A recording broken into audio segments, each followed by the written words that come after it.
Hello, brothers and sisters. Today is August the 16th, year of our Lord, 2021. And today we're going back to the Harpers Weekly book of newspapers from 1874. Now, the first thing I'm going to show you here is the collision between the Ville de Huvre and the Loch Earn. I don't see anything in here myself, but I thought it was a pretty picture that you guys might appreciate. So, or maybe you guys can see something and show me. But, pretty picture anyway, right? Okay, moving on. Okay, the next thing we have here is a religious leader shining his collection plate. Now, first thing you think when you see that, you're going to think negative of the church, right? That's what he's focusing on, is that collection plate. Not saying that that's not true with some places. And I think to argue that some churches don't just focus on making money would be ridiculous at this point. I don't know how it was back in the 1870s because none of us were alive from back then. But obviously that was some of the sentiment from back then. Or that's what they wanted to push on you anyway. Right? Anyhow, that's the main thing that I seen when I saw this picture. The name of it is The Covenant Drudge. There he is, shining his collection plate. I don't really see much of anything else. If you guys see anything, be polite enough to let me know in the comment section. Alright, moving on. This next picture here is looks to be a picture of an elite, rich, white couple. I want you to pay particular attention to how do we know that these are rich people, right? That they don't have to do much manual labor? Well, the way they're dressed, obviously. See, back in the 1870s, the American women had big hats and big trains on their dresses, right? And then the guys had shiny shoes and wore top hats and whatnot.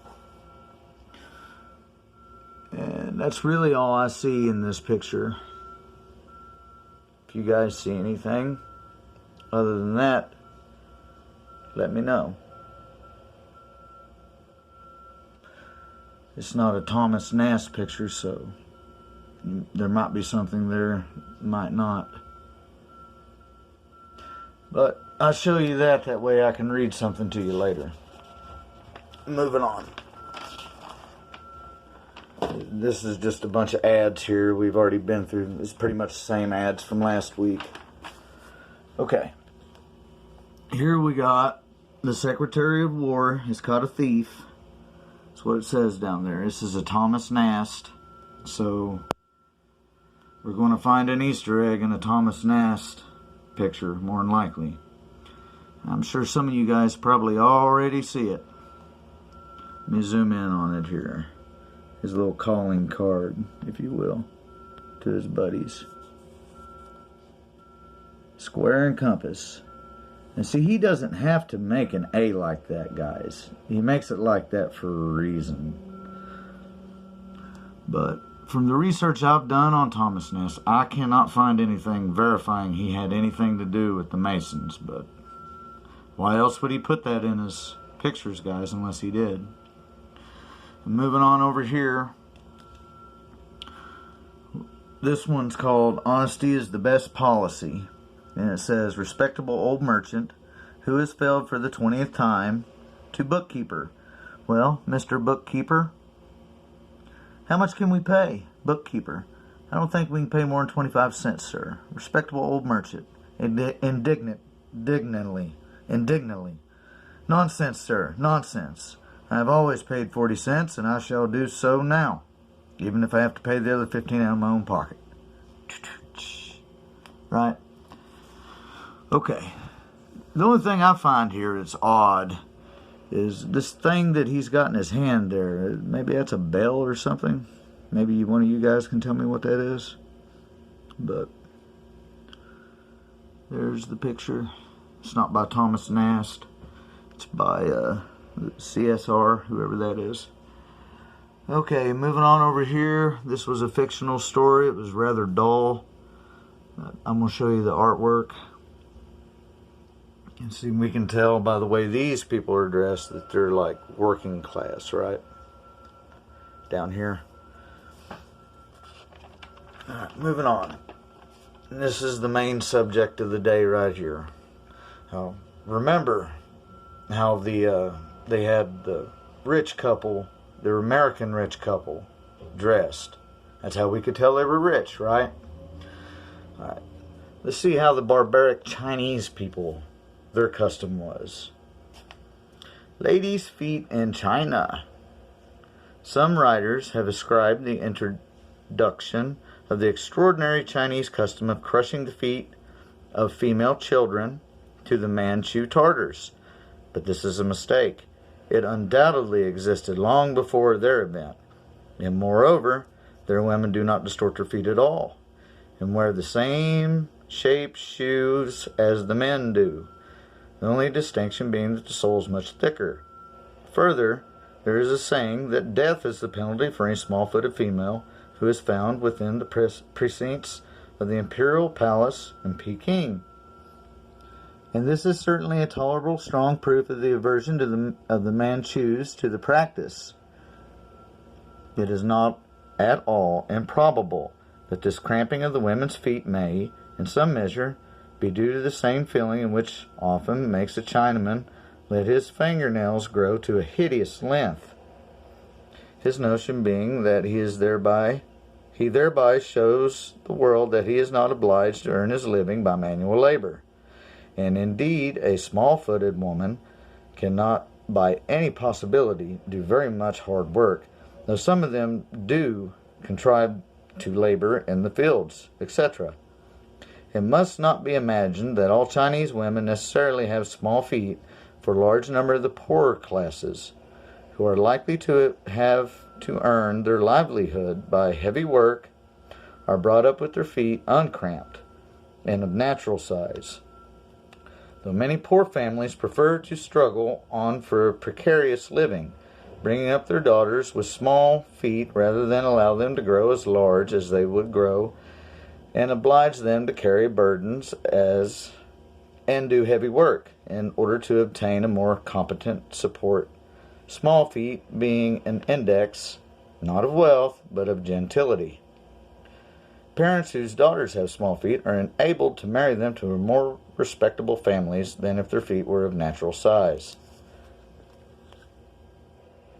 The operations necessary for distorting the feet generally commerce between the ages of 6 and 9, and the latter it is deferred, the greater is the pain inflicted on the girl. Long strips of native calico are bound round the foot, going from the heel over the instep and toes. They are then passed under the foot and round the heel and are fixed very firmly. The operation causes much pain and takes a long time, usually 2 or 3 years, before it is perfected, for the only agent employed is a long bandage of cloth.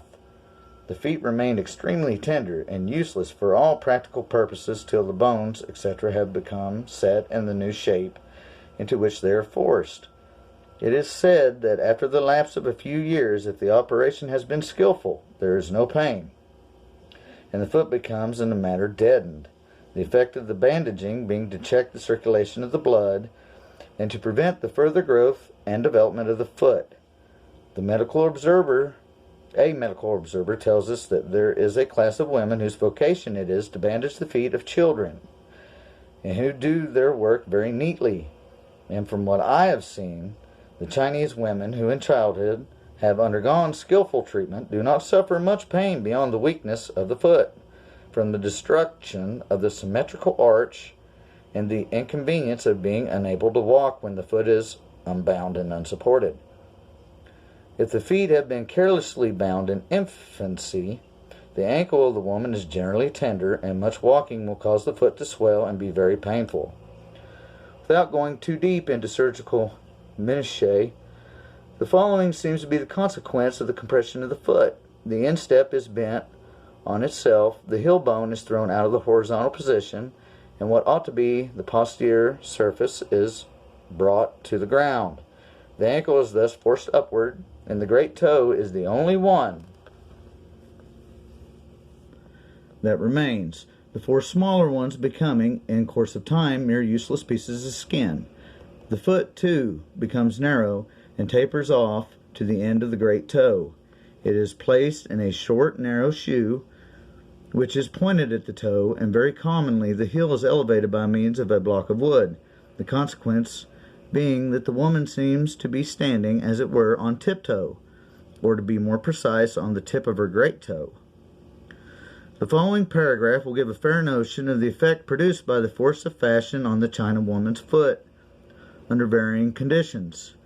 When the process is begun at the proper age and the bandaging is properly attended to, the heel sometimes comes down to the ground, or rather to the level of the end of the large toe. The heel seems to elongate under the process of the bandaging. But when the foot is large and almost full grown before the compression of it begins, the heel often cannot be brought down to a level with the end of the toe. Under these circumstances, a block of wood is put under the shoe, under the heel, so that the bottom of the block and the end of the toe are nearly on the same level when the individual is standing. We would here add that the fashionable shoe which the Chinese lady wears is not much more than 3 inches long, and that strip of cloth are wound round part of the foot and the lower leg. Nature has given Chinese women very small hands and feet, but according to our ideas, the latter are robbed of all their symmetry and beauty by the disfiguring process which we have described. To us, it is always quite a piteous sight to see the women in China hobbling along and with tottering gait, for they do not exactly limp, as some put it, and with their arms extended, seemingly to balance themselves, one hand often grasping the long bamboo stem of a pipe, which, when viewed from a distance, an uninitiated observer not unnaturally concludes must be a walking stick.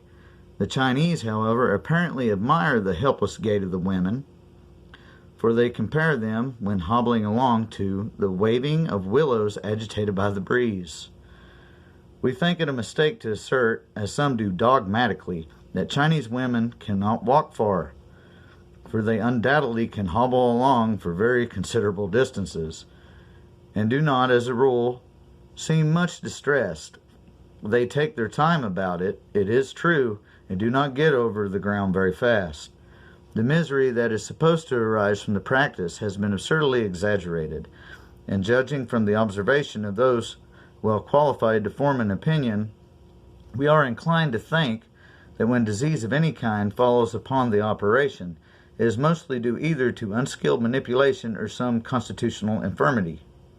It may be interesting to mention here that actors on the stage, when playing the part of women, for there are no actresses in China, have their feet bandaged to make the spectators believe that they are in the fashion. The origin of the custom is wrapped in obscurity, and the common people generally appear to have no notion how or when it first arose, and the better educated classes are, as it would seem, almost equally ignorant on the subject, and look upon it rather as a matter beneath their investigation. We believe, however, that it is by no means of so ancient a date that we might have been supposed,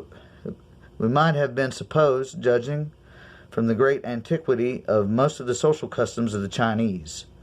One tradition only refers to it so far back as BC 1100, when it was said to have been introduced by one Tan Chi, the dissipated wife of a wicked emperor named Chao. She is said to have been born with club feet. and to have persuaded the emperor to order that all female children should have their feet distorted, so that thus her infirmity would be thought nothing of. Not much reliance is to be placed on this fable, for if there were any truth in it, some allusion would have been made to the practice of the Chinese classics, and we believe we are correct in stating that none is to be found there at all. Dr. McGowan, an American gentleman of great experience in Chinese matters, gives a somewhat different account of the origin of the practice, placing it 3 centuries later. The custom, he said, is of comparatively modern origin, and owes its existence to the whim of Li Yu, the licentious and unpopular prince of Qiangnan, whose court was in Nanking. He ruled from AD 961 to 976 and was subdued and finally poisoned by the founder of the Sung dynasty. It appears he was amusing himself in his palace when the thought occurred to him that he might improve the appearance of the foot of one of his favorites. He accordingly bent her foot so as to raise the instep into an arch to resemble the new moon. The figure was much admired by the courtiers, who began at once to introduce it to their families. Soon after, the province of Qiangnan again became an integral part of the empire, from which point the new practice spread throughout all provinces and all ranks until it became a national custom. Many lives were sacrificed by suicide.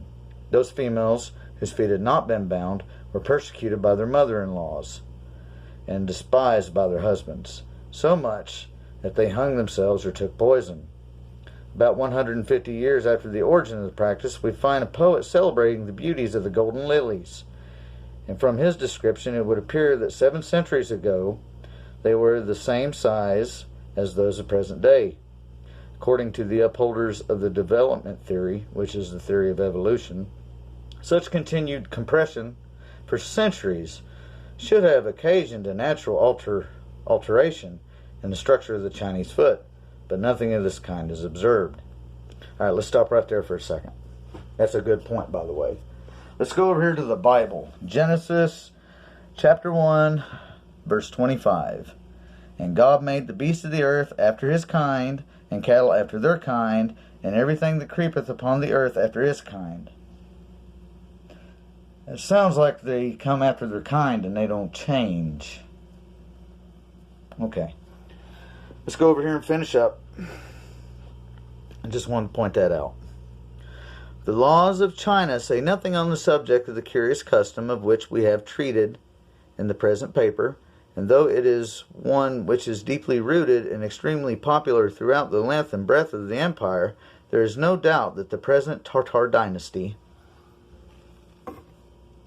could abolish it with as much ease as, on their ascension to power 2 centuries ago, they compelled the Chinese to shave their heads and wear queues. It is greatly to be hoped that, in course of time, the humanizing influences of European civilization may lead them to take that step, and thus save millions of innocent children from needless torture and lifelong deformity. All right. Well, that sounds pretty barbaric to me. You know, we were putting big hats on our women. Oh, and that practice didn't stop until like the 1920s, by the way. So it went on for like another 50 years after this was wrote. But we put big hats and long trains on our dresses of our women in America, and the Chinese were binding and putting their women in pain for thousands of years. So, I don't know. We'll leave off here with a couple pictures of diamond mines in the 1870s. Pictures of them anyway. Of South Africa. And pictures of the workers here. Alright, you guys see anything? Any comments, questions, suggestions? Just leave them in the comment section. Until next time, bye.